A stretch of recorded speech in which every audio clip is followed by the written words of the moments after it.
you've brought a little bit to read for us. Can you tell us which book you've chosen? So I've chosen book 3, Then Matthew's Twin.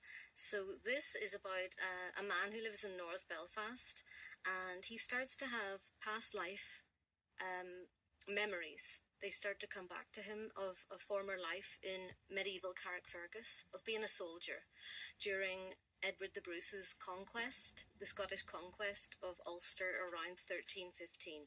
So he starts to witness essentially a plot between a medieval witch and one of the Scottish soldiers from the garrison who's stationed at Carrickfergus.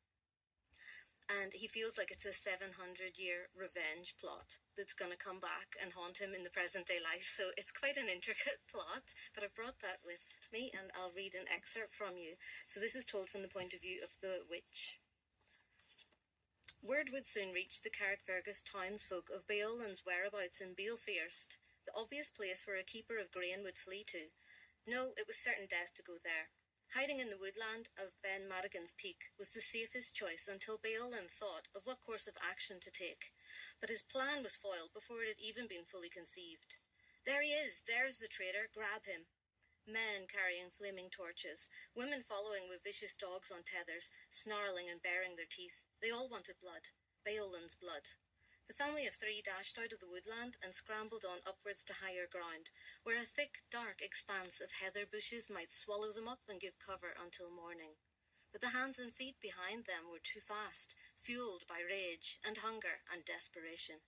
Beolan, meaning glowing fire, an appropriate name for tonight. He of the glowing fire on Ben Madigan's Peak will burn bright, all the way from Belfast, across the loch to Carrickfergus, beyond it to Latharna, and out over the North Channel.